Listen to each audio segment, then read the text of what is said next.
Well, I've been involved in the Israeli peace movement for many years. And I'm still involved as the head of the Israeli Committee Against House Demolitions. And we're working very hard to end the occupation. One of the issues we hit up against all the time is why aren't we succeeding in getting governments, especially, to sanction Israel, to end the occupation is so obviously illegal and unjust and oppressive that, okay, I can see, South Africa, they held on for a while, and other oppressive countries. But after a while, the injustice and the resistance that it engenders simply creates a new situation, and you end it at some point. But Israel's is going on and on and on with, if anything, increased support from the British government, from the EU, from the American government, and others. So the question that's been nagging in my mind as an activist for many years is, how does Israel get away with this? What is its hold, or what is preventing the international community from just saying to Israel, look, end this? It's a little country. It's 6 million people, 7 million people, And the usual explanations, the Jewish lobby, in the United States especially, AIPAC, Christian fundamentalists, guilt over the Holocaust. All these might play a certain role. But, I always go back to a saying that Kissinger used to have: the countries don't have friends, they have interests. So I'm looking for countries don't run their foreign policy on the basis of guilt over the Holocaust.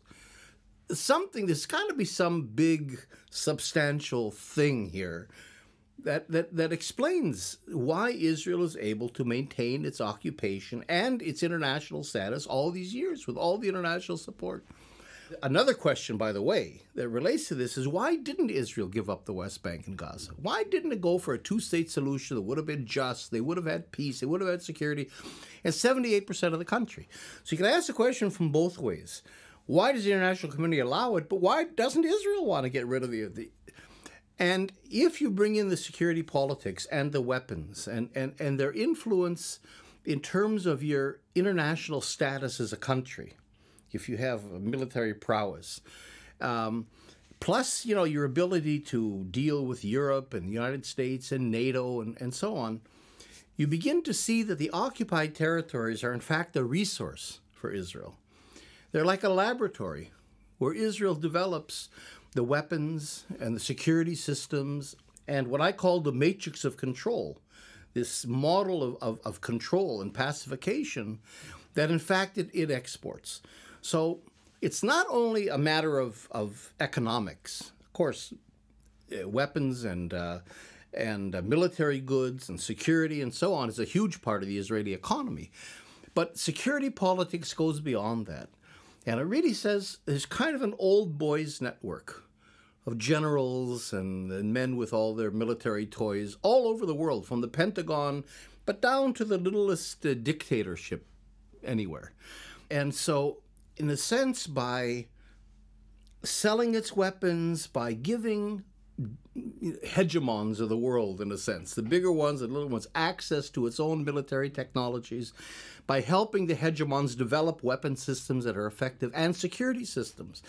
And I put it within the framework, actually, of the whole capitalist world system, from the point of view that in the whole world, in a way, is becoming a Palestine. In other words, the rich countries, and especially the rich within the rich countries, are beginning to live in kind of an archipelago of gated communities with secure corridors to their resources and to each other.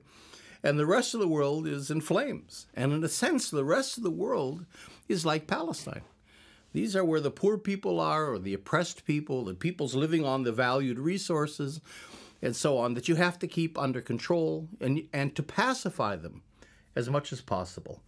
So that, in a sense, what I'm saying in the book, I guess, is that Israel over Palestine is a microcosm of the much larger global capitalist system.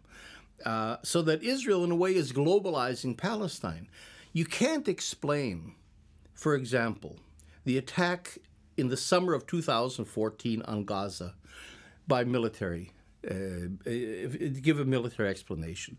The threat of these little rockets of Hamas weren't major. There was no real existential threat. Certainly no threat militarily that would have this massive response of artillery and missiles. And I mean, it was clear in Israel, in fact, and the Israeli companies have publicized this, that it was a laboratory. It was an exercise for testing out new types of equipment and devices.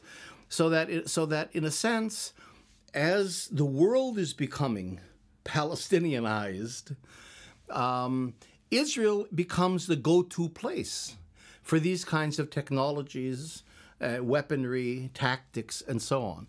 And that's the niche, I think, that gives Israel that clout in the international community. It can deliver. If you plug all that in, you begin to understand, on the one hand, why Israel has the status and is able to perpetuate and has the support it does. But on the other hand, you understand why Israel wants to perpetuate the occupation.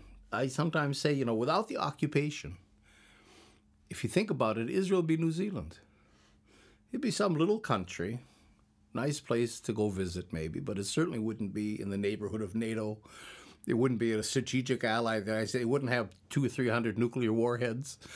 And so the occupation becomes a big part of what Israel is, both politically and economically.